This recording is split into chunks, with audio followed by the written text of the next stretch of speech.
What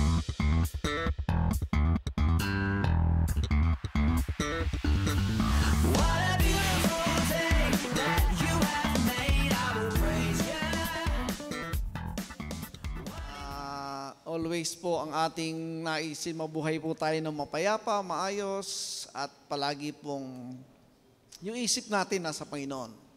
At mangyayari lang po yan ang isipan natin kung nakatuon po sa salita ng Diyos siyempre. Kaya sabi nga, in-encourage ko, dapat marami kang tanong sa mga bagay ng Diyos. Kasi pag nagtatanong kami, sagot yan. Efeso 4:18, marami kasing usapan po patungkol sa kaligtasan. Alright? Pero sa umaga pong ito, meron po akong 3 bagay na gustong bigyan po ng puntos. Saan ba tayo dapat maligtas? Having the understanding darkened, sabi niya. Being alienated from the life of God through the ignorance that is in them because of the blindness of their heart.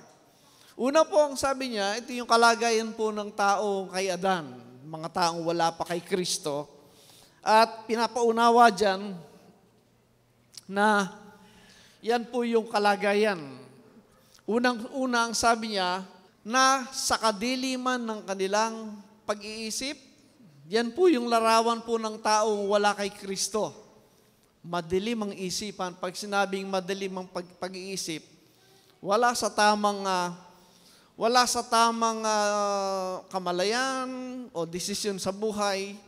Hindi yun umaakma dun sa tinatawag na natural law ng Diyos, yung tinatawag ng mundo na moralidad. yung pong madilim na kaisipan, nandyan yung lahat ng kilos po ng taong wala sa Diyos na sinasabi. Ito po yung nagdudulot ng maraming problema sa pamilya, sa community. Pangalawa, ang sabi, sapagkat sila nangahiwalay sa buhay ng Diyos. Ibig sabihin po, walang buhay na walang hanggan. Kasi ang buhay na walang hanggan, nasa Diyos lang eh. Pag ikaw ay nahiwalay sa buhay ng Diyos, wala kang buhay na walang hanggan. So, kaligtasan mula po yun sa kamatayan. Pangatlo po, ang sabi doon, dahil sa kahangalang nasa kanila. Ako'y nagtataka sa Tagalog po, bakit kahangalan? Ang nakalagay po sa King James ay ignorance. Hinahanap ko sa dictionary, hindi ko makita yung definition na pareho ba yung ignorance sa kahangalan. Ang ignorance, yung kakulangan sa kaalaman. Tama? Siguro pwedeng kahangalan. Hindi ko alam bakit kahangalan ang nilagay dyan. Ang dahilan ng sabi, dahil sa pagmamatigas ng kanilang puso. Now, ito pong tatlo lang po yung aking pupuntusan. Number 1, ang sabi niya, ito po yung tunay na larawan nating mga tao kung ikaw ay wala kay Kristo. Yan po yan. Kaya sa tatlo na yan, i-check po natin yung ating sarili. Kung tayo nga ba ay naririyan pa sa tatlo na yan, madilim ang isipan, hiwalay ang buhay natin sa Diyos, at nandun tayo sa kamangmangan. Kamangmangan saan? Sa mga bagay ng Diyos. Yan po yan. So ang Bible po, meron siyang definition patungkol dyan. So number 1, dapat po makawala tayo dun sa darkened, yung understanding na napakadilim ang sabi niya. Yung kawalan ba ng pangunawa? Yung bang hindi ka marunong umintindi sa iba? Yung karamihan dyan ang tinitingnan yung sarili nila. Kaya po magulo yung mundo natin eh.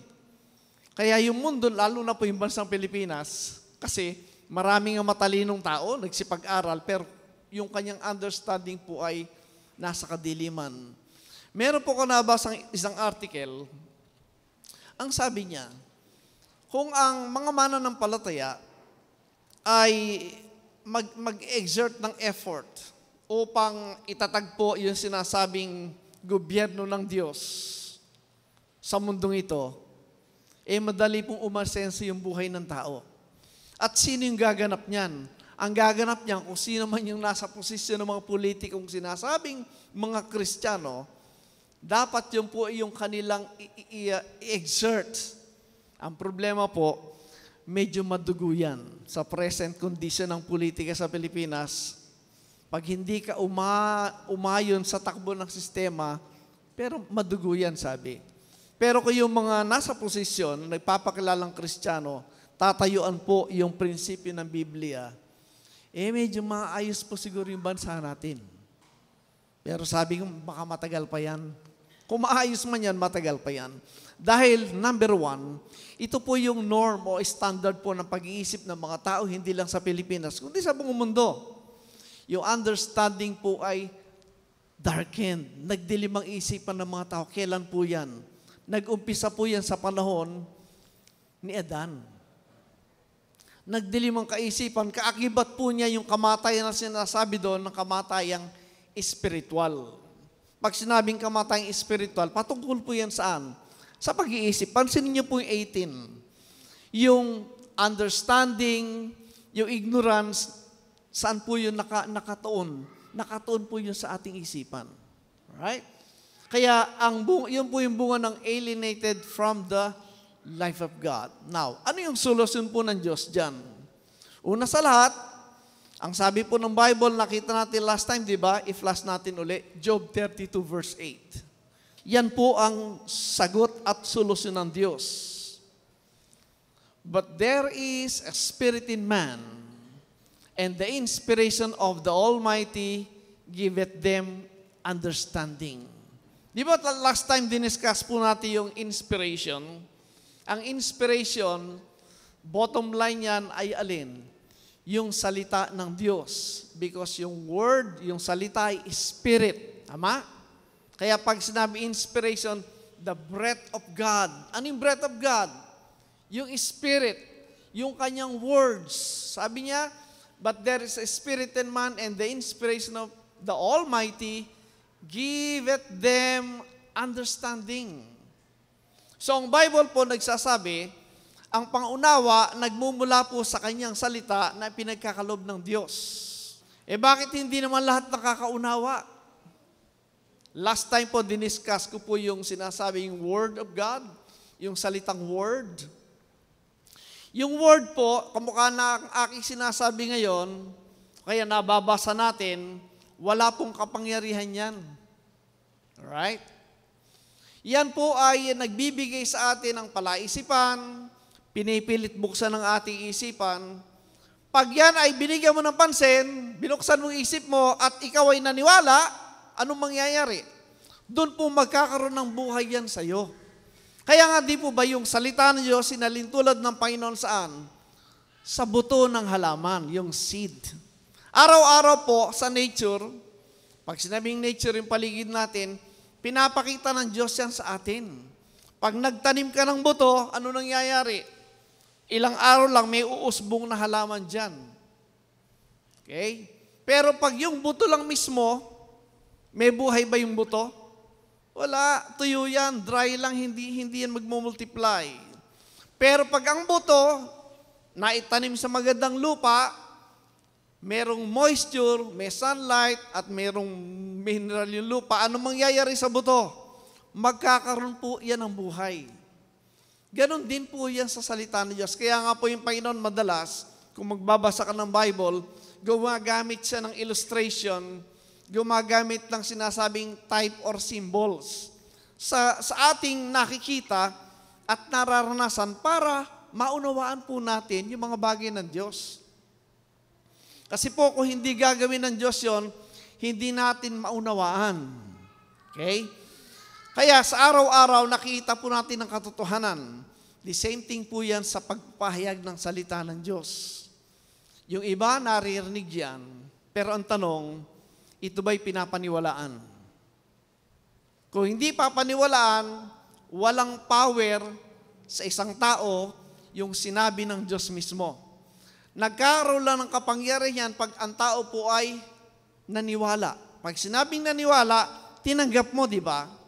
And from that time on, iba po ang magiging buhay nun. You will not be the same person again pag ikaw naniwala sa nakita mong katotohanan na sinasabi po ng Biblia. And from there, ang sabi doon, yung salita na yon, yung Espiritu ng Diyos ang magbibigay ng understanding. Understanding of what? Tingnan niyo po yung Romans 1:20. Unawa ng anong mga bagay. For the invisible things of Him from the creation of the world are clearly seen. Ano ibig sabihin? Yung bagay po na hindi nakikita, yun po spiritual. Pero yung mga bagay na kinreate o nilalang, yun ang physical. Hindi nyo nakikita yon. Kung sasaliksikin po natin yan, alam nyo, yung katotohanan po ng dalawang mundo ng spiritual, yun po yung tinatawag na langit, kalangitan. At yung mundo po ng creation, yung physical na nakita natin, ang sabi ng Bible, being understood by the things that are made. Ano ibig sabihin? Yung bagay na spiritual na yan, naunawaan mo yan sa pamagitan ng bagay na nakikita. Sabi doon, even His eternal power and Godhead so that they are without excuse. Sa haba po ng historya ng mundo, mula po sa panahon ni Adan, hanggang sa panahon natin, nag-i-exist pong pareho yan. Kaya ang dami pong relihiyon, di napapansin. Pag tinignan niyo po yung matatandang relihiyon, anito? Ito po yung sa Babylon, yung Zoroastrianism, yung Buddhism, yung Hinduism, yung mga philosophers sa China, nila Confucius and everything. Lahat po yan, naniniwala po sa dalawang mundo ng physical at spiritual. Nalalo ko nakita, totoo yung nakasulat sa Biblia. Nang Diyos, pinapakita niya yung dalawang mundo na yon, ng physical at spiritual, at matagal na nakita po ng mga tao yan. Kahit po yung mga ginamit ng science, ng government, ng civilization na turo po ng mga philosophers, nakita po nila yan. Kaya, sabi ng Bible po, and they are without excuse. Dahil, ang sabi pa rin ng Bible, a fool hath said in his heart, there is no God.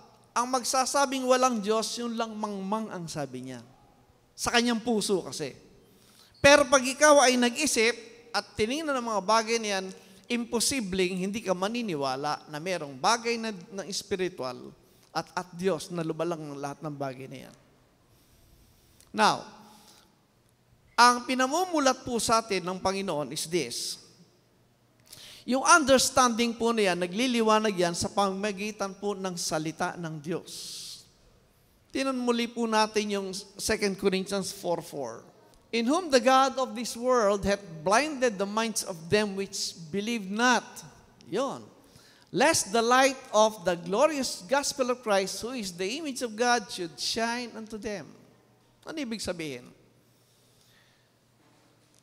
Ang problema, yung minds ng tao ay bulag sa mga bagay ng Diyos.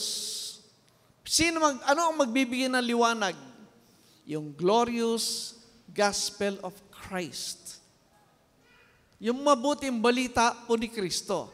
Mag-uumpisang magbigay ng liwanag yan ng kamalayan po sa mga bagay ng spiritual. Mahirap po talaga sa umpisa. Pero as we grow, di ba sabi ng Bible, faith cometh by hearing and hearing by the word of God.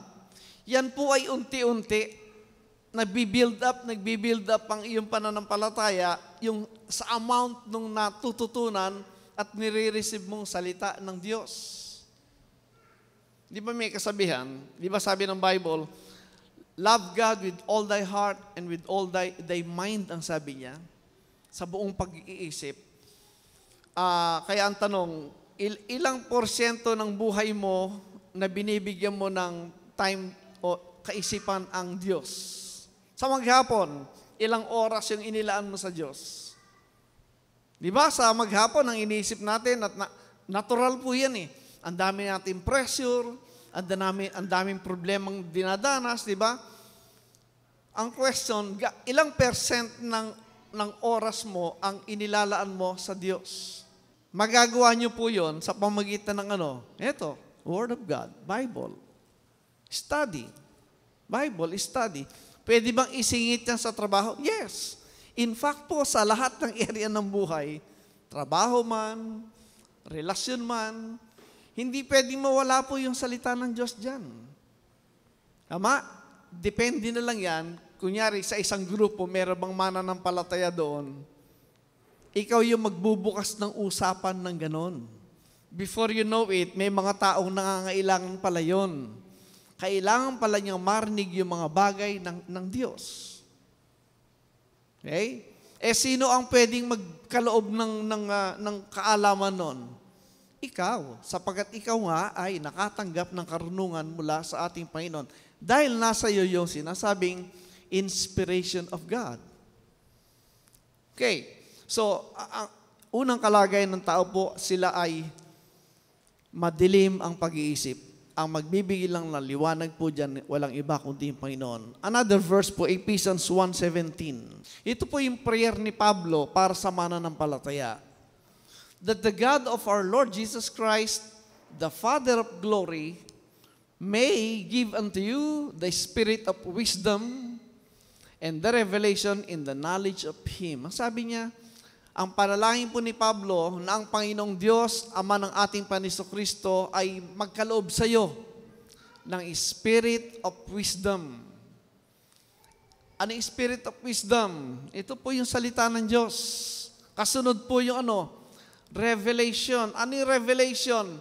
Pagbibigay unawa in the knowledge of God mismo. Yun po yung ating hanapin. Yung salita ng Diyos ng unawa ay nagmumula po sa ating Panginoong Diyos mismo, hindi sa tao. Yan po ang sumira, nagbigay ng corruption sa ating tinatawag na Christianity. Ang aking po nakita, walang grupo, even in the first century, sa panahon ng mga apostol, na nakaunawa ng buong katuruan, especially po ni Pablo. Maaaring magtataka kayo, bakit si Pablo? Dahil kay Pablo po ipinagkaloob yung katotohanan para sa atin at para sa panahon na ito. Yung katuruang ibinigay ng Diyos sa 12 apostol, yun po ay para sa pagtatapos po ng lumang tipan na ang primary na kausap po ay yung bansang Israel na nawala na. At yung pong lahat ng mababasa mo doon ay panay po patungkol sa bagay ng kalupaan. Pero yung kay Apostol Pablo po, yung po yung programa ng Diyos na ibigay ng Diyos para sa ating panahon at kanya po itinuturo yung mga bagay po ng kalangitan. Ito po yung hindi nakita ng marami sa Christianity na ating nakagisnan ngayon. Pagmasdan niyo po yung paligid ninyo. Yung Christianity na kinikilala ng lahat, hindi po yan yung dinidescribe ng Bible. Yung Christianity po, ang pinaka-main purpose nila, mag-build ng malaking building, magkamal ng maraming salapi, magparami ng tao, pero wala yung tunay na wisdom na ibinibigay ng Diyos. Saan galing yung turo ng marami? Para ka rin pong narinig sa mga turo ng mga kumpanya ng mga business. Para ka nakinig din sa mga turo ng mga psychologist. Palagi ang nakasentro ay yung mga bagay ng tao, mga bagay ng financial, bagay ng mga bagay sa lumpang ito. Nasa saan ang Kristo? Nasa saan ang programa ng Diyos na itinuturo sa tao? Wala po. Alam yung difference po ng study at preaching? Ang preaching po nakasentro sa speaker. Kaya marami humahanga sa preacher. Halos sambahin yung preacher. Hinahanap yung galing at pambubula ng preacher. Pero pag nag-aral ka ng Biblia, sino tinataas mo? Yung bang teacher? Yung laman. At pinapakita dito, pinapakilala, pinapaunawa, ano ba talaga yung totoong Kristyanismo? Gusto ba nating mabuhay sa Sa ilusyon? Hindi naman totoo? O sa reality? O katotohanan? Nasaan ang katotohanan? Nasa preacher? Yes, pwede kang patawanin, pwede kang paiyakin. Matapos yung service yung masaya ka, malungkot kang uuwi. Pero after that, meron ka bang nakitang katotohanan? Nakasentro lahat sa'yo.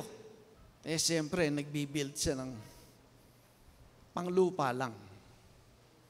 Nanineglect po yung spirituality, yung katotohanan ng mga bagay na nais ng Diyos. Alam niyo po kung bakit? Ito po'y hindi nakikita ng marami. Hindi ko sinasabi, ako lang po yung may alam. Kasi marami po akong tanong. Kaya ako yung nagsasaliksik, nag-aaral. Kung kayo po ay patuloy na naghahanap ng katotohanan, mananatili ka sa darkness na understanding pag wala po yung katotohanan na ito. Bakit? Sa Bible po, makita niyo palaging pinaglalaban po ng Bible yung wisdom of men at saka wisdom of God. Para ibigay ko lang po yung background. Kung kayo po ay familiar sa konting time po ng history, pinako po yung Panginoon around 30 AD. Right? From 1 hanggang 100 AD, ito po yung tinatawag na first century. Ang Bible po natin, naisulat, it was written po, ang ating scriptures po naisulat from 50 to at least 60, beyond 60 AD. Dito po makita natin, naisulat po yung New Testament. Ito pong lahat ng ito, Matthew hanggang Revelation, naisulat po yan within this period ng 50 to 60 AD. Yung makita natin, ang special po dito si Apostle Paul. Si Paul po kasi, ang apostle para sa ating mga Gentiles. 1 Timothy 2:7, whereunto I am ordained a preacher and an apostle, I speak the truth in Christ and lie not, a teacher of the Gentiles in faith and verity. Pag sinabing Gentiles po sa Bible, tayo yan. Tini po, 1 Corinthians 10:32. Hindi lahat po ng nababasa sa Bible ay para sa'yo. I'm sure ayaw mo yon. Pag may binasa kung hindi maganda, ayaw mo yon. Ano sabi dyan? Ito lang po ang kausap ng Diyos sa Biblia, 3 grupo. Jews, Gentiles, Church of God. Anong difference ng Jew at Gentile? Ang Gentiles po, pag binasa mo yan sa Bible, sila po yung nations. Merong S. Marami. Pag nakita mo yung Jew, which is speak ng nation Israel, nation. Singular. Pag sinabing the nation, referring po yung sa Israel. Pag nations, nabasa mo, referring yung sa hindi taga-Israel. At tayo yon, mga Gentiles, iba-ibang bansa. Nakuha po natin? And then the Church of God, ano yung Church of God? Ito po yung body of Christ. Yung katawan ni Kristo. Which is a spiritual body. Ang spiritual body, wala pong race, walang lahi ng tao. Tingnan niyo po, Galatians 3:22. There is neither Jew nor Greek. Ang Jew po, sa usapang physical, isang tribo po sa bansang Israel, yung Judah. Kaya Judah, kaya Jew. Right? Bakit Jew? Kasi yung time po ng Kristo, wala na po yung 10 tribes dyan. Ang nandito lang sa Jerusalem, yung lahi ni Judah at saka ni Benjamin. Pero ang prominent kasing para nag-represent doon, yung Judah. Yung Jew. mga Hudyo. Okay. Tapos merong Greek. Bakit Greek? Bakit prominent po yung Greek? Kita niyo po yung background niyan. Sa panahon po na ito, ang namamayani pong kaisipan po dito ay yung mga Greek. Especially po yung Greek philosophy. Philo, lover of, Sophia, wisdom. Kaya lang, wisdom of men. Narinig niyo ba yung Plato? Si Aristotle? Hindi ba pinag-aralan yan? Si Plato, si Aristotle, hanggang kay Philo. Yan yung mga known philosophers. Kaya sabi doon, there is neither Jew nor Greek. There is neither bond nor free. There is neither male nor female. For they are all one in Christ Jesus. Mapansin niyo po, yung in Christ Jesus, that is the body of Christ. At yun po isang spiritual body. Hindi pwedeng physical, local body yan kasi sa physical body, dito, kamukha nito, may babae ba dito? Meron. May lalaki ba dito? O hindi yan ang pinag-uusapan. Ang pinag-uusapan dito yung spiritual body. Kasi in the spiritual body, walang gender. Wala ring race of men. So you're talking of the body of Christ. Correct? Kaya lang, pag pinag-usapan natin yung in the physical sense, nandun yung mga lahi. Chinese siya, American siya, European siya, di ba? Pero when you talk of the body of Christ, wala po yung physical aspect. So yung po makita natin, you have the Church of God, the body of Christ, you have the Jew and the Gentile. Tayo po Gentile. At merong specific na teacher, pinagkalob sa atin, sino? Kanina? Si Paul. How about yung pong 12 apostles? Tingnan niyo po yung Matthew chapter 10. Alam po niyo, dito nagkakaroon ng maraming kalituhan yung mga nagbabasa ng Biblia. Kasi hindi po nila na-identify kung sino at anong turo ang dapat mo matanggap. Doon po sa verse 5 and verse 6. Okay, these 12, yung 12 apostles, Jesus sent forth and commanded them saying, go not into the way of the Gentiles. Huwag kayong pupunta sa mga hentil. Pinagbawalan silang kumausap ng kamukha natin. Sinong pupuntahan nila? Verse 6. But go rather to the lost sheep of the house of Israel. Nakita po niyo specific. During this period of time, ang pinupuntahan lang nila, mga Hudyo, mga Israel lang. Tayong Gentiles, wala pa tayo doon.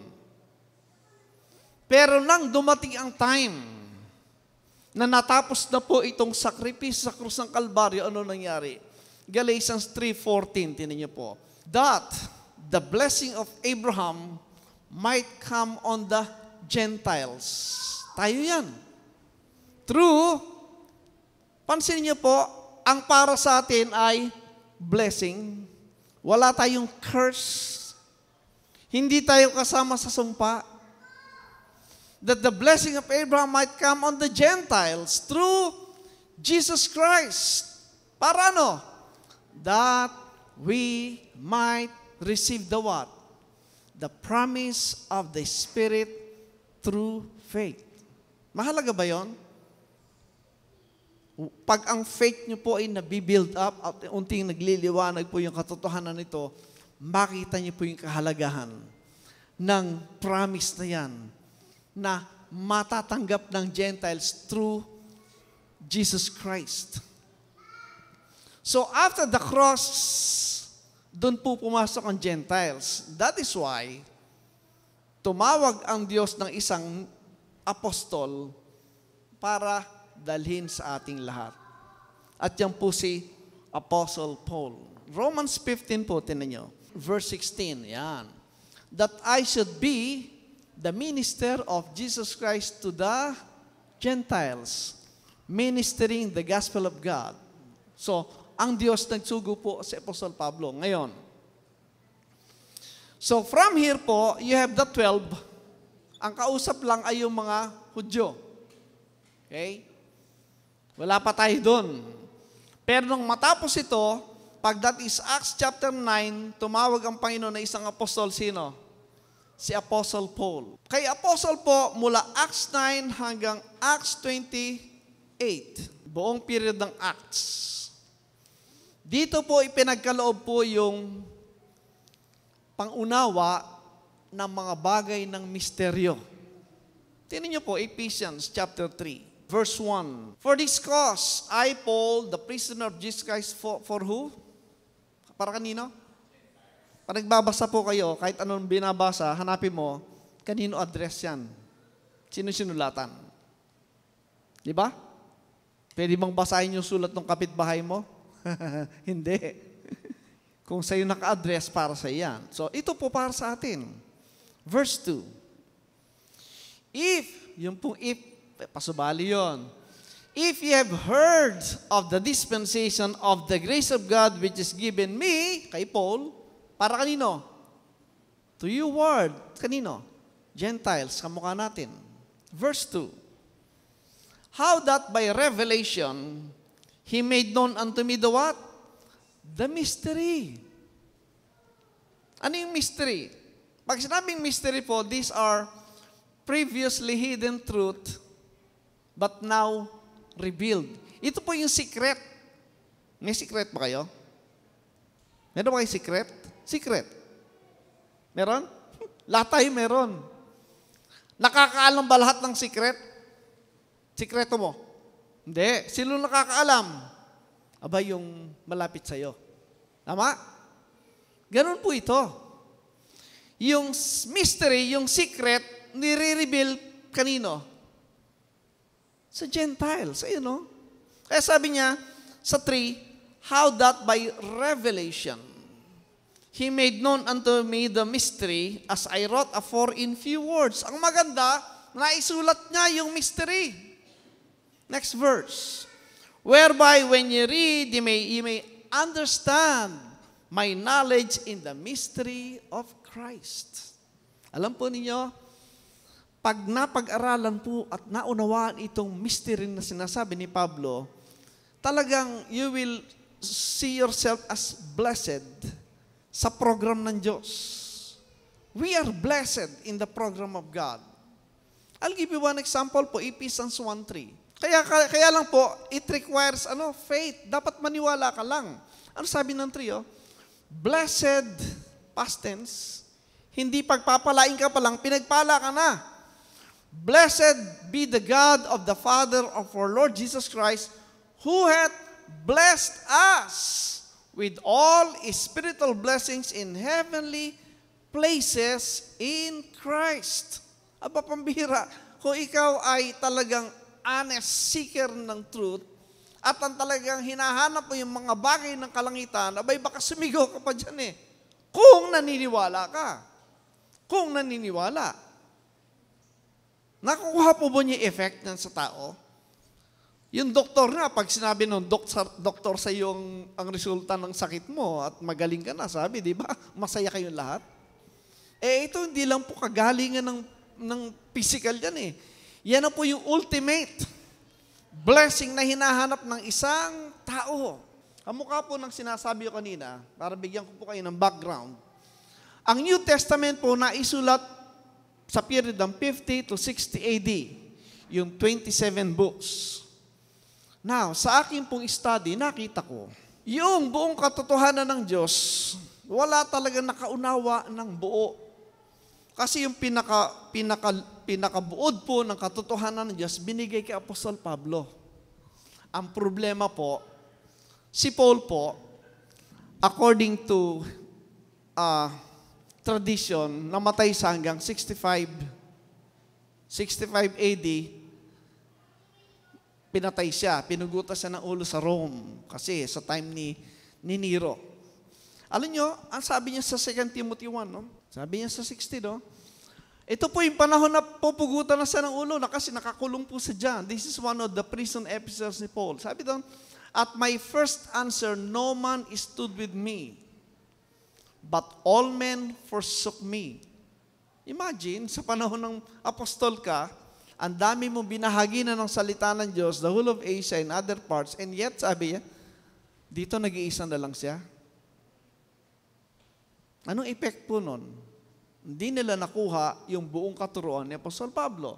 Ano pang sabi doon? Doon po sa 2 Timothy 1:15, this thou knowest that all they which are in Asia be turned away from me. Yung lahat po ng nasa Asia, pag sinabing Asia po, yung Asia Minor. Sa map po makita yung Asia Minor, malapit sa Greece, sa Turkey, yung lugar na yon. Lahat ng nandun, tumalikod sa kanya. Ano pa pinapakita dyan? Nasa period na ito, wala talagang nakaunawa na grupo po in the sense ng buong katotohanan ng revelation ni Paul. Kaya, from 100 AD hanggang 1800s, halo-halo po yung katuruan dyan. Kaya ang dami din nakita, ang daming Kristyanismo. daming, may Baptist, Pentecostal, Presbyterian. Ang dami, di ba? Bakit nagkaroon po ng maraming grupo-grupo? Because, hindi talaga po nakita ito, yung katuruan ni Apostle Paul. Ngayon, aking po nakita mga kaibigan, sa pamagitan po ng research, alam po nyo, ngayon po we are blessed with the internet technology. Kasi kung talaga naghahanap ka ng katotohanan, makikita mo. Kasi pwede mo nang kalkalin po yung history through historical documents. Isang click mo lang sa Google, lalabas. Ako po particular sa time na ito. Ang time po na ito, meron pong, ang namamayani po sa panahon yon, kung kayo po ay familiar, yung Hellenistic age. Ito po yung mga bansang sinakop ni Alexander the Great. Have you heard? Alam natin yan. At ibig sabihin, yung mga bansa pong sinakop na yan, na-influensyahan po ng kultura ng Greek. Pananamit, pag-iisip, education, pati pangalan nga, kinukuha nila pangalan ng Grego. At yun pong philosophy. Yung karunungan nila. At ang prominent po dyan na lugar, yung pong Alexandria. At yung kilala po dyan na philosopher, si Philo. Si Philo po nabuhay, ang sabi nila hanggang 58 AD. Pasok ba siya dito sa writing ng New Testament? Yes. During sa period ni Philo, meron ng Old Testament na aklat. Wala pang New Testament, ha? Kaya yung Panginoon kinuquote niya, di ba, yung Old Testament? Meron na sila. Nung hindi ko pa po binabasa yung kanyang biography, ang tingin kay Philo, very, very negative. Yung pala, hindi. Si Philo po, isang prominenting tao, pinanganak na mayaman sa Alexandria, Egypt. Ang familia po niya, napakalapit sa emperor, especially yung time po ng Emperor Caligula. At si Philo, naging representative po siya ng isang assembly ng mga Hudyo from Alexandria dun sa Rome. Nag-present siya kay Caligula. Si Nero po, yung pinsan niya, isang procurator, parang general po yon ng mga Roman soldiers. At yung kapatid niya, si Tiberius Alexander, kanang kamay ni Emperor Titus. Yun namuno, after si Vespasian, yung anak niya si Titus, yung namuno sa pagwasak ng Jerusalem. Ito po history. The good thing po kay Philo, siya po'y, bagamat napakayaman at napakaganda ng posisyon, sabi niya, napipilitan lang siya. Kasi yung focus niya nakatuon po sa spiritual. Sa deeper understanding, sabi niya. Kaya lang, wala siyang magawa kasi meron silang malaking business at the time. Walang ibang papalit, 3 lang sila magkakapatid. Wala siyang choice. Ang pinaka-main bulk ng business sila, yung parang sila may hawak sa port, yung mga taxes. Gano'ng karaming pera yung that time. Si Philo po, isang deep thinker, one of the philosopher, siya po ay influence galing kay Plato, Aristotle, back sa early days po ni Thales at yung mga pa. So, nasa isip po ni Pilo yung Greek philosophy. Alam po niyo si Pilo, talagang matindi po sa mag-aral ng Biblia. Yung Genesis creation account, meron po sang verse by verse study kamukha ng ginagawa natin sa GC if you're following. Kaya lang si Pilo po, hindi gumagamit ng verses by his own wisdom. Siya nag-i-explain. Ang explanation po niya, galing sa Greek philosophy ni Plato, especially sa bagay ng Diyos, sa kanya, merong Diyos na maliit, merong Diyos na malaki. Parang saksi. So what I'm saying is, ito pong philosophy ng Greek ay kaalinsabay po ng Christianity at that time. So yung laban po ng wisdom is between the Greek philosophy at Christianity in this period of time. Sa kanila po nagmula yung body, soul concept. Ano yung body, soul concept? Tayo daw, di ba nakagisa natin yon? May katawan tayo, tapos may kaluluwa na hindi namamatay. Galing po yung kay Plato. Way back 300 BC, wala pa yung New Testament. Ang concept po nila, yung soul mo, nag-i-exist na yun noon pa man. Galing yan sa iba. Dumating lang sa iyan. Pag namatay ka, aalis yan. Lilipat na naman sa iba. Yung iba naman, pag namatay ka, yung kalo, pupunta sa impyerno. O kaya, pupunta sa purgatorio. Wala sa Bible yun. Galing yun sa Greek philosophy. Bakit? Di ba? Ang soul ba sa Bible, ano? Genesis 2:17 ninyo. And the Lord God formed man of the dust of the ground, and breathed into his nostrils the breath of life, and man became a living soul. Ano yung soul? Tao.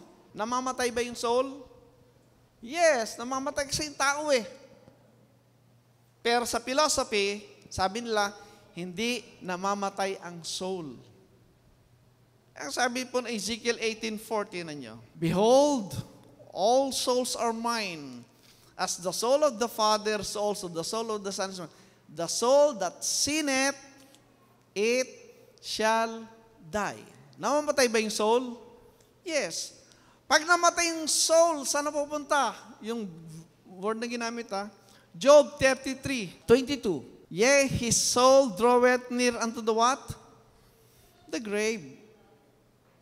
Pero sa ating traditional na turo, ganyan ba? Hindi. Yung soul, saan napupunta? Sa langit, sa purgatorio, sa impyerno, o kaya sa hayop. Di ba? Pag may namatay, ay, huwag mong gagalawin yan. May nakitang paro-paro. Ay, si Apo yan, huwag mong gagalawin. Saan natin nakuha yun? Galing dito yon. Kaya sinasabi ko po, patuloy natin pag-aralan ng Biblia, and the Bible said, bibigyan tayo ng pangunawa ng Diyos. Kasi yung natanggap na katuruan, totally po, even from the time po ng writings, nandun na yung Greek philosophy, kahit Christianity, hindi pareho ng laman. Pero napakalapit. Kasi paniwala din po nila, merong kalangitan at merong kalupaan. Yan lang ibang uri ng pangunawa.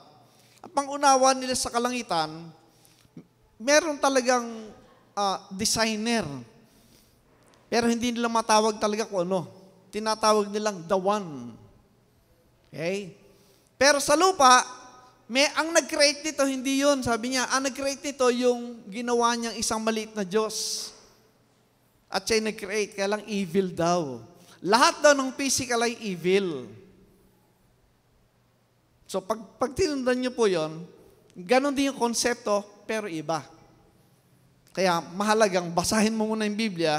Ang problema po, from this on forward, hindi alam ng marami na incorporate po yung Greek philosophy sa Christianity. Kaya nagkahalo-halo. Ang understanding po magmumula mismo sa scriptures. Tingnan po natin, 1 Corinthians 2:13. Sabi diyan, which things also we speak. Ito po yung sinasabi ng mga apostol. Not in the words which man's wisdom teacheth. Yun po yung man's wisdom. Kung titingnan yung secular history, yun po yung philosophy. Kasi ito yung battle nila dito eh. But which the Holy Ghost teacheth. Ang Holy Ghost teacher po, paano nagtuturo? Comparing spiritual things with the spiritual. Ano yung spiritual things? Yung Word of God. Ang nag-i-interpret, nagbibigay ng unawa, yun mismong Biblia. Pero pag tao lang, kunyari nakakuha ko ng isang verse, ako nag-i-explain sa inyo, yung aking unawa ang tatanggapin nyo.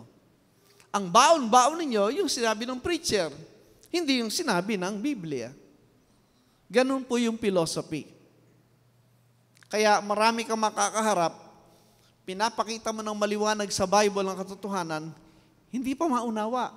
Bakit? Kasi nakatanim sa isip niya yung wisdom of men.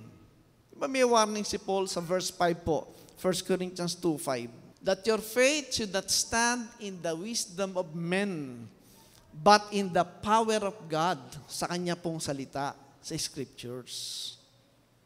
Right? Understanding. Saan tayo kukuha ng unawa? Babalik po tayo sa study ng scriptures. Unawa mula saan? Unawa po yan mula sa saan ka galing tao? Ano ka ba bilang tao? Diba? Sa pamilya.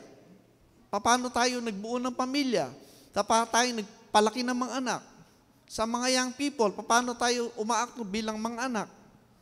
Sa mga bagong mag-asawa. Those things ba? You will have that understanding kung ang pinag-aaralan talaga yung Bible, yung Word of God. Yes, sa panandali ang panahon, mahirap makita yung manifestation yan, especially sa mga young people. Pero when they come to age, makita mo yung anak mo, alam niya yung katotohanan. Kasi, ang laman na ng isip niya, ito na. In times, na-build sa kanyang mind po yung salita ng Diyos. There goes po yung understanding. Right? And the inspiration of the Almighty giveth them understanding as time goes by. Pangalawa po, sabi doon, Ephesians 4:18, balikan natin. Having the understanding darkened. Kaya lang madalim ang pag-iisip kasi connected sa ano? Being what? Alienated from the life of God. Pag sinabing alienated sa Tagalog, napahiwalay sa buhay ng Diyos. Pag napahiwalay ka sa buhay ng Diyos, ano ibig sabihin? Wala kang buhay. May nag-uusap kang dalawa eh. Isang matanda na silang pareho. Sabi nung isa, mga magkababarkada, ako'y isang geologist. Ang sabi nung babaeng matanda na, that's good. Pero without Jesus, hanggang kailan yung pagiging geologist mo, hindi mo madadala yan. Yung doktor, ako'y doktor. Sabi rin niya, hanggang buhay ka lang doktor ka. Pero pag namatay tayong pareho, hindi mo madadala yan. Ano ibig sabihin? Meron talagang sinasabing hangganan yung temporal life. At kaakibat po nun ay yung spiritual life. At magmula po yun sa life of God. Tandaan po natin, ang immortality po dumating lang kay Jesus Christ. Tingnan niyo po, 2 Timothy 1:10. But is now made manifest by the appearing of Jesus of the Savior Jesus Christ, who hath what? Abolished death. And it brought life and immortality to light through the what? Through the gospel. Kailan daw dumating ang immortality? Dito. Kailan dumating ang life? Dito. Paano yung mga tao dito? Meron bang immortality dito? Meron bang life dito? Eternal life? Wala. Ang meron lang immortality, eternal life, ito. 1 Timothy 6 po, again. Which in his time she shall shew who is the blessed and holy potentate, the King of kings and Lord of lords. That's the Lord Jesus Christ. 16. Who only. Pag sinabing only, meron pa ba iba? Siya lang ang merong ano? Immortality.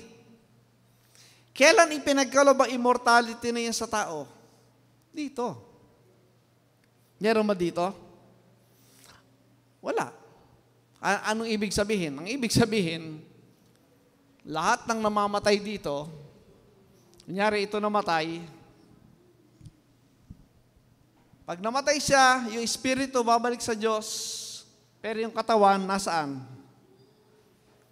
Dust to dust. Mula sa alabok, babalik sa alabok. Kung yan ay mananampalataya, nang dumating ang Kristo, doon sa tumanggap ng immortality. Ang tawag po doon ay resurrection, pagkabuhay na mag-uli. Yun ang hinihintay po ng mga Hudyo sa panahon niya. Tingnan niyo po, John 11:25. Martha said unto him, I know that he shall rise again in the resurrection at the last day. Yung kamatay ni Lazarus yung pinag-uusapan eh. Kaya lang, ang hinahanap po nila pagkabuhay na mag-uli. Ano sagot ng Panginoon Jesucristo sa 25? Grabe po. Jesus said unto her, I am the resurrection and the life. He that believeth in me, though he were dead, yet shall he live. Sino yung patay? Patay ba sa physical ang tinutukoy dyan? Hindi yung kaharap niyang kausap niya. Mga spiritually dead people. Pag naniwala, nanampalataya, magkaroon siya ng buhay. Nakareceive na siya ng buhay. Nakaroon siya ng pagkabuhay na maguli. Kailan mo tinanggap yan? Sabi niya, through the gospel. Nang tinanggap yung gospel, meron na siyang buhay. Ephesians chapter 2, verse 1. At kayo'y bubuhayin pa lang o binuhay na? Binuhay na. Nang kayo'y mga patay, physical na kamatay ba tinutukoy? Hindi. Kalagayin mong patay sa harapan ng Diyos, spiritual. Pero nung nanampalataya ka kay Kristo, ang sabi niya, kayo'y binuhay niya. Doon sa verse 5, bagamat tayo'y mga patay, physical bang tinutukoy? Patay na buhay. Bagamat tayo mga patay dahil sa ating mga kasalanan, tayo'y bubuhayin o binuhay na? Binuhay na. Buhay ka na, meron ka ng eternal life. Resurrected na, binuhay na. Kalakip ni Kristo. Colossians 3:1. Kung kayo nga'y muling binuhay na, hindi niya sinabi, kung kayo nga'y muling bubuhayin pa, hindi. Sinabi, kung kayo nga'y muling binuhay na, maniniwala ba kayo doon? Dapat, kasi nakasulat. Kalakip ni Kristo, kung kasama ka rito, anong sabi niya? Ay hanapin ninyo ang mga bagay na nangasaan. Itaas. Ano yung bagay na yun? The heavenly things na kinaroroonan ni Kristo na nakaupo sa kanan ng Diyos. May buhay ka na bang walang hanggan ngayon? Yes, dahil kanino? Kay Kristo. Nung siya ay nabuhay na maguli. Kasama ka sa pagkabuhay na maguli ni Kristo. Mamamatay ka pa ba? No way. Yung flesh. Pero the inward man, buhay yan. Actually, ang sabi ng Bible po, yung Romans 8:9, datapwat kayo'y wala sa laman. Nasa laman ka pa ba? Ang tinutukoy sino? Yung inward man. Kundi nasa sa espiritu. Kaya lang may pasubali. Kung gayo'y tumitira sa inyo ang espiritu ng Diyos, datapwat, kung ang sino may walang espiritu ni Kristo, siya'y hindi sa Kanya. Alam po ninyo, ang Bible po, maliwanag ang description kung sino yung nakatanggap ng buhay na walang hanggan at saan magmumula. 1 Peter 1:23 po, tinan nyo. Yamang ipinanganak kayong muli. Pag sinabi pong born again, 2 beses ka pinanganak. Kailan ka pinanganak? Hindi sa binhing nasisira, kundi sa walang kasiraan. Sa pamamagitan ng salita ng Diyos. na nabubuhay at namamalagi. Hindi po mawawala yan. Ang pagkasilang na muli, nagmumula po sa salita ng Diyos. Ang pagkasilang na muli, yun po yung pagkabuhay na muli. Yun po yung eternal life. Yun ang immortality na buhay na sinasabi ng Diyos. Unang Korinto 4:15, sapagkat bagaman nagkaroon kayo ng 10,000 mga guro kay Kristo, para sinasabi niyang kahit 10 reliyon meron ka, ay wala nga kayong maraming mga ama sapagkat kay Kristo Jesus, ipinanganak ko kayo sa pamagitan ng gospel. Ito yun. Mukha ng sinabi ko kanina, yun ang seed. Yung binhi, yung buto ng buhay na walang hanggan, na pag tinanggap mo yung buto, uusbong magkakabuhay sa iyan. And I'm telling you, sa isang tao pong nakaunawa niyan, ibang klase ng tao yan. Ibang klase ng pag-iisip na meron siya. Hindi nakabuka ng dati yan. From time to time, yes, bumabalik sa dating pag-iisip, pero hindi mananatili doon. Habang tumatanggap siya ng katotohanan ng salita ng Diyos, umuusbong yun, lumalakas. Yun po yung buhay na kaloob ng Diyos sa taong nanampalataya. Pangatlo po, ang sabi doon, sa binasa natin, is from ignorance. Mula sa kawalang kamalayan, sabi sa Efeso 4:18. Ano bang sabi ng Bible sa isang mananampalataya? 2 Peter 3:18. But grow in grace and in the knowledge of our Lord and Savior Jesus Christ. Ano ibig sabihin? After na ikaw ay nakatanggap ng buhay, dapat ka lumago sa kaalaman. Yun po yung wisdom. Datapwat magsilago kayo sa biyaya at pagkakilala sa ating Panginoon. Yung pong growth, yung paglago sa pananampalataya. Saan po masusupungan yon? Again, babalik ka sa kasulatan, sa scriptures. At pag nag-aral ka po ng kasulatan, hindi mo maiwasang balik-balikan po yung kasaysayan. Alam po niyo kung bakit yung sa aking sarili, yung desire ko na mag-aral ng Biblia, kasi napatunayan ko, lahat ng nandito pong record ng kasaysayan, totoo lahat.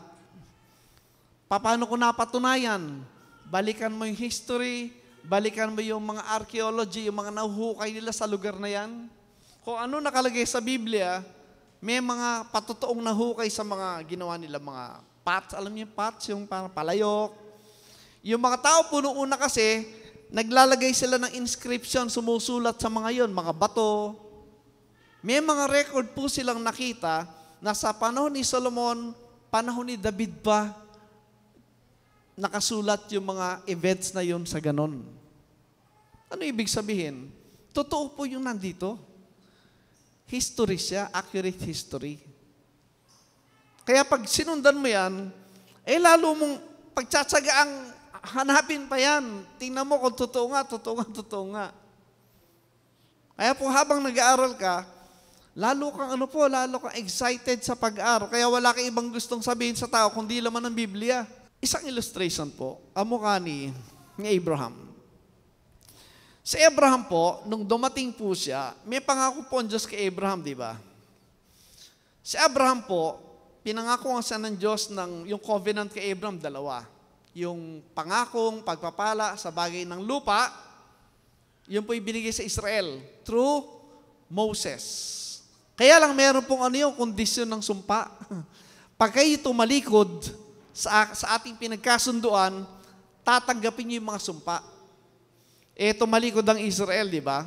Mula pa nung 500, tumalikod na po Israel dyan. Tingnan niyo po sa history, walang ibang empire na makapangyarihan habang nabubuhay po yung mga Israel sa Promised Land. Yung Promised Land na tinutukoy, yung pong lugar ng Kanaan. Diyan po yan sa lugar po na malapit sa Turkey. Yung tinataglang Ancient Near East. Nung tumalikod sila sa Diyos, sumamba sila sa Diyos-Diyosan, lumabas po yung Assyrian Empire.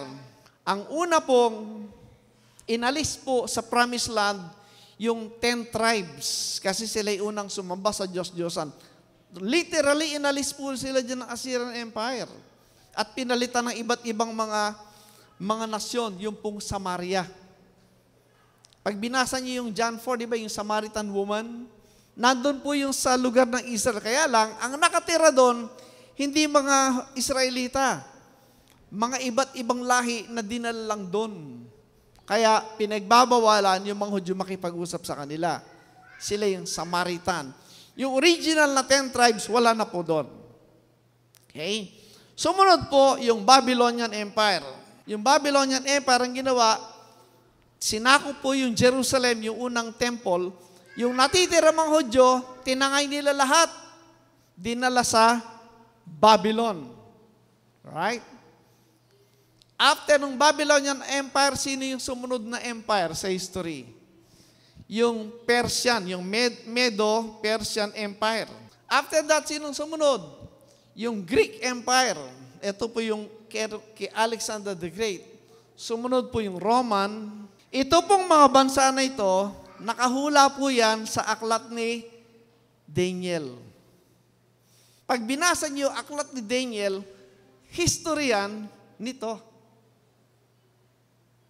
Nangyari ba ito? Yes. Doon lang po, doon pa lang, dapat ka nang ma-amaze.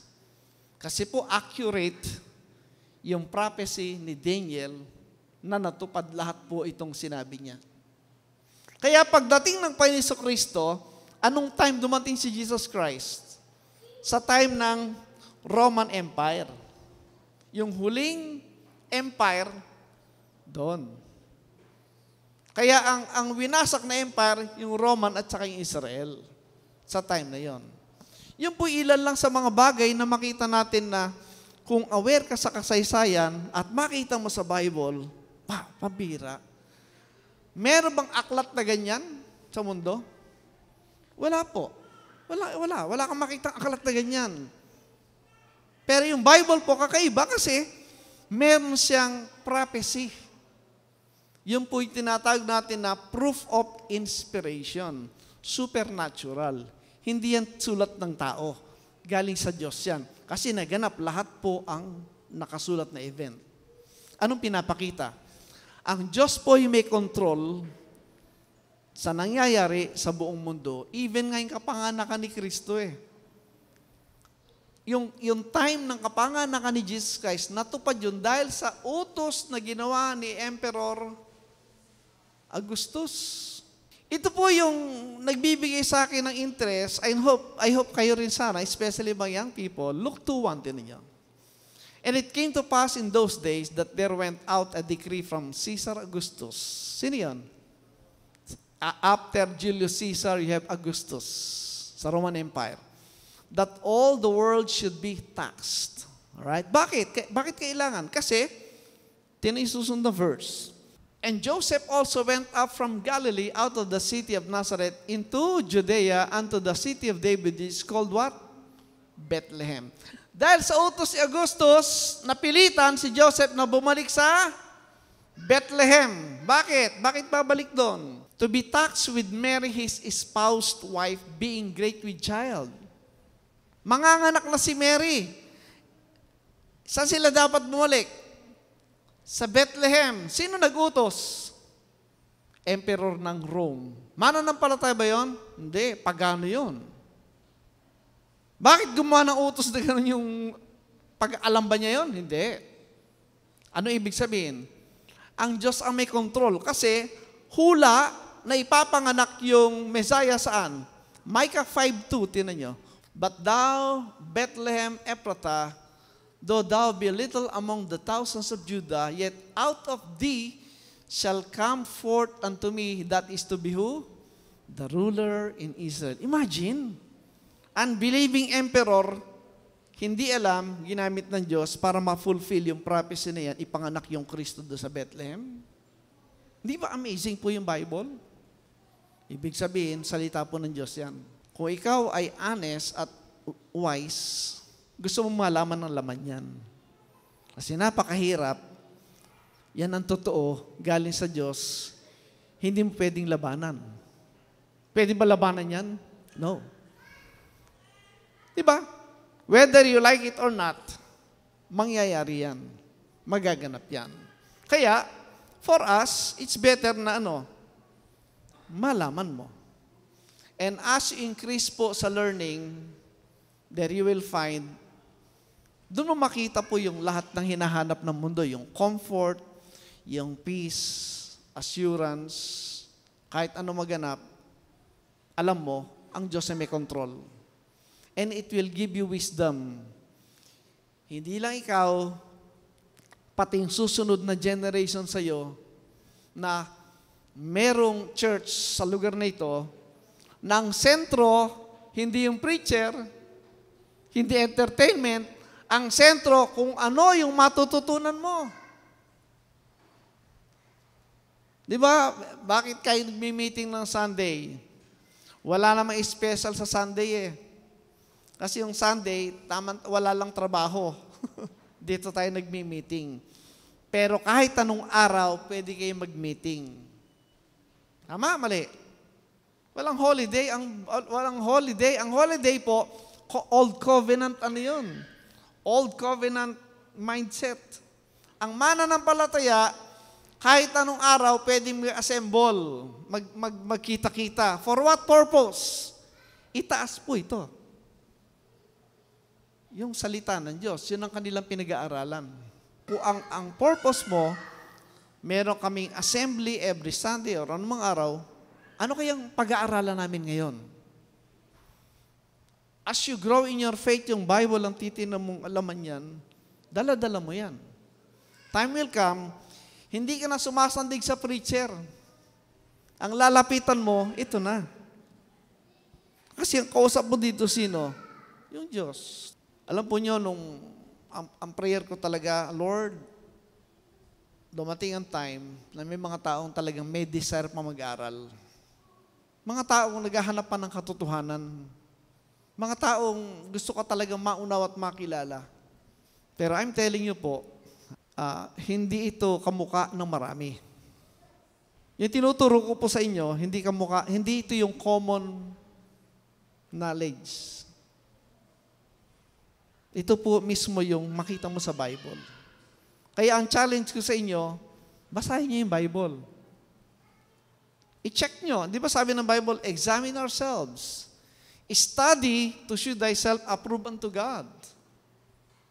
Because, ang mukha ng ating makita kay Apostle Paul, ganyan naman yung general mindset ng mga tao, kukunti lang talaga yung may appetite dyan. Pero alam ninyo, yung kamukha ng aking nabanggit, and I will close kay Abraham, Hebrews 11, tinan nyo, Hebrews 11. Verse 8. By faith. Pag sinabing by faith, yung faith po kasi, yung po yung nakikita, visible manifestation. Kaya sabi doon, by faith, Abraham, when he was called to go out into a place which he should after receive for an inheritance, obeyed. Nung marinig ni Abraham ang sabi ng Diyos, nag-question ba siya? Hindi. Kasi naniwala siya sa salita ng Diyos. And because of what he heard, yung kanyang narinig, he obeyed. Yun po yung action. Faith produces action of what you believe. Kung anong pinaniwalaan mo, mag-uudyok yun na ikaw ay kumilos. And he obeyed. Alam yung sabi pa doon, And he went out, not knowing whither he went. Nung sumunod siya, hindi rin niya alam kung saan siya pupunta, basta siya ay sumunod. Ganon din po yan sa atin Sa tingin mo parang blurred lahat, but obey. And God will light the way. Yun po yung faith Sinabi ng Diyos so gawin ko. Next verse, tinan nyo. Nung narating niya yung promised land, narating niya, by faith, he sojourned. Ano ibig sabihin? Dahil sa pananampalataya, hindi siya nanatili doon. Ang isip pa rin niya, hindi ito, hindi pa ito. Although, yun ang pangako, promised land in the physical sense. Ang sabi doon, as in a strange country. Nung narating niya yung kalupaan, ang tingin niya, parang hindi pa ito. Meron pa ako hinahanap na iba. Kaya ang sabi doon, dwelling in tabernacles with Isaac and Jacob. Pansinin niyo, tabernacles lang tinayo niya, hindi physical building na permanent. Ang tinayo lang niya, tent. Bakit? Kasi may hinahanap pa siyang iba. Next verse po, tinan niyo. Yun pala, may hinahanap pa siyang iba. For he looked for a city which had foundations, whose builder and maker is God. Kakaiba po yun. May mga tao, may mga mananampalatay, ang isip hanggang dito lang. Pero sa Abraham, narating na ni Abraham eh. Nandun na sa place of blessing ng physical. And yet, parang hindi pa tinahanap ko, sabi niya. Yun pala, may hinahanap pa siyang syudad. Nang magtatayo ay yung Diyos mismo. Ano yun? Yun niyo po. These all died in faith. Yun ang maganda. Died in faith. Mahirap yung died lang. Dapat may kasamang in faith. Not having received the promises. Hindi po nila na-enjoy yun. Bakit? But, having seen them afar off. Yun, nakita lang nila sa malayo. But the good thing, they were persuaded. Hindi sila nagkaroon ng doubt. They were persuaded. Kaya and embrace them. Yung pinaniwalaan po nila, niyakap nila. Pag sinabi niyakap, tinanggap mo yung posisyon, tinanggap mo kung ano man yun, kakalagayan mo. Kaya sabi niyo, and confess that they were what? Strangers and pilgrims on the earth. Bagamat nasa promised land na siya, pero sabi ni Abraham, hindi pa ito. Meron pa akong hinahanap, sabi niya. At dito sa kalagay ito, hindi ako taga rito, strangers. Ako'y naglalakbay lang sa lupang ito. Totoo ba yun? Totoo, di ba? Next verse. Kaya ang sabi sa 40, no? For they that say such things declare plainly that they seek a country. Next verse, 15. And truly, if they had been mindful of that country from whence they came out, they might have had the opportunity to have returned. Ano ibig sabihin? Kung ang tinitingnan pa rin ay yung nakaraan, ay hindi ka susulong. Hanap-hanapin pa yung nakaraan. Kamukha yung mga Israelita, di ba? Nasa wilderness na nga, pinapakain na nga ng Diyos ng mana araw-araw. Anong hinahanap nila? Ay, mas masarap yung kinakain namin sa Egypt.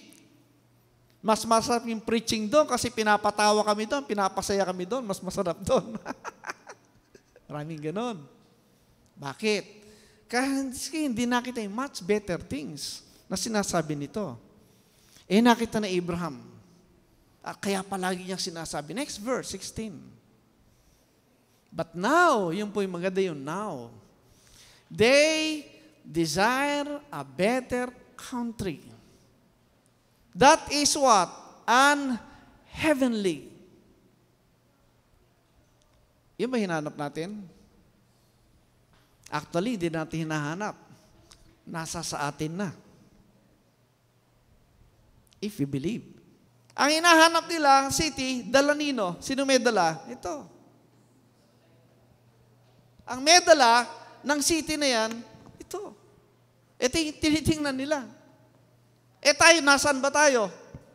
Andito tayo. Way beyond sa time ni Abraham. Dumating na ba ito? Yes. Do we have the city? Yes. Balikan nyo. Kaya ang sabi doon, Hebrews 11, but now they desire a better country that is unheavenly, wherefore God is not ashamed to be called their God. Ano sabi? Kung magkaganon, ang Diyos ay hindi sila kinakahiya. Ano yung antonym ng hindi kinakahiya? Very proud. Very proud yung Diyos kanino? Doon sa merong desire ng heavenly country.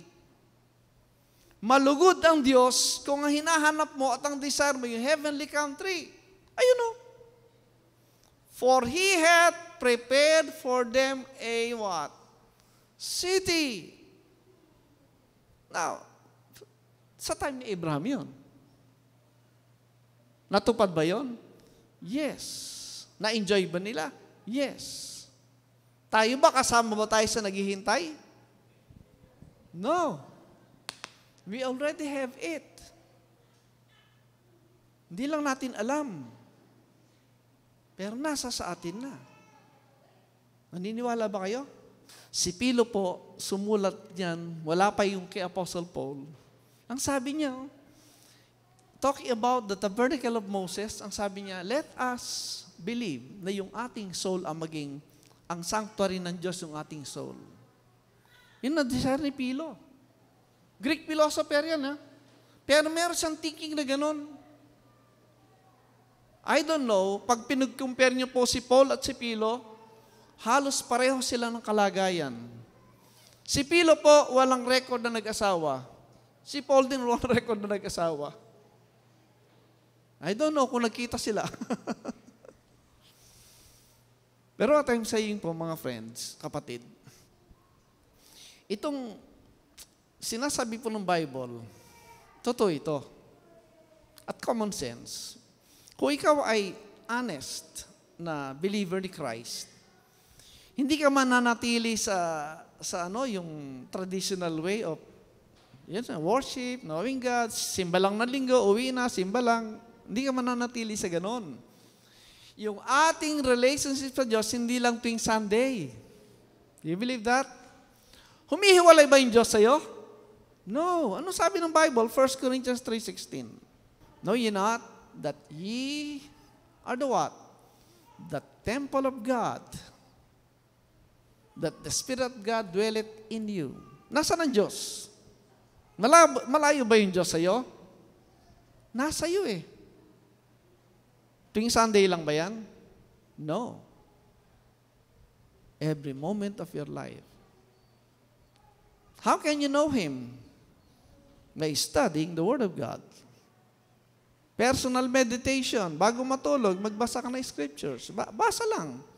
Kahit hindi maintindihan, basa lang. Kasi nagpapaunawa naman sa iyo ng Banal na Espiritu. Yung kaya mo maunawa, yun lang kailangan mo maunawa. Kasi siya nagtuturo. When you read the scriptures, when you read the Bible, iba po yun. Ang kausap mo dun, ang Diyos mismo. And that's the way the Holy Ghost po nagtuturo. One-on-one. One-on-one. Pag may nag-preach na dito, alam mo na. Nagbukas ng verse si pastor, madali kayo mag-communicate kasi nabasa mo na yon. That's the way God works. 1 Corinthians 1:10 po, tinan nyo. Sabi ni Pablo po, ngayoy ipinamamanhik ko sa inyo. Yung salitang ipinamamanhik, ano ibig sabihin? Nakikiusap, halos parang nagmamakaawa, na ano? Mga kapatid, sa pamamagitan ng pangalan ng ating Panginoong Hesukristo, na kayong lahat ay mangagsalita ng isa lamang bagay. Ano yun? At huwag mangagkaroon sa inyo ng mga pagkabahabahagi, kundi kayo'y mangalubos sa isa lamang na ilang pag-iisip?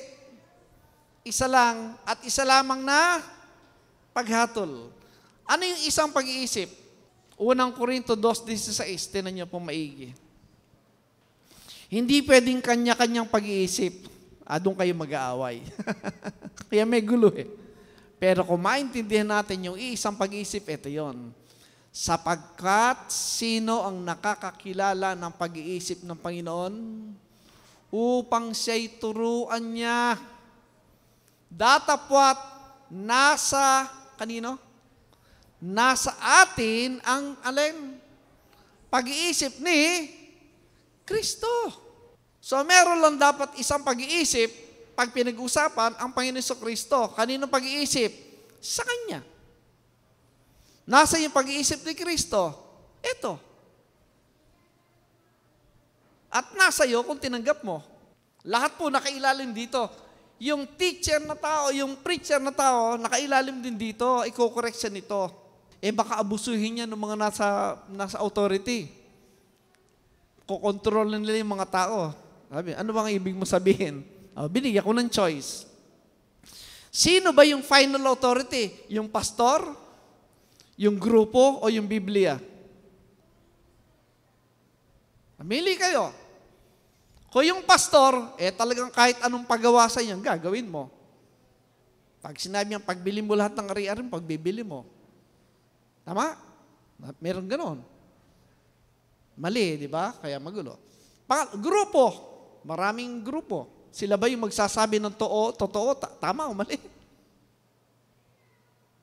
Wala pong matiwasay doon. Yung Bible. Ito yun. Yung pastor, yung grupo, nakailalim dito. Ang masusunod dapat sino? Ito. Ang nangyayari po, kaya anong dapat gawin? Dapat alamin ninyo kung ano laman ito. Kasi, pag nagkamali yung teacher, yung pastor, nagkakamali ba yung pastor at teacher? Nagkakamali? Yes, tao lang eh. Pwede nyo i-correct. Pwede nyo po i-correct yung leader. Ang authority nyo ito. Ito yun. Yung iba nagagalit sa akin kasi pag nagsalita ako ng gano'n, nagagalit sila, na-offend daw. Hindi naman galit sa akin yun, galing dito eh. Kasi nasanay sila, hindi mo na sila pwede i-correct. Sila kasi yung final authority. Mali, huwag kayong papayag na gano'n.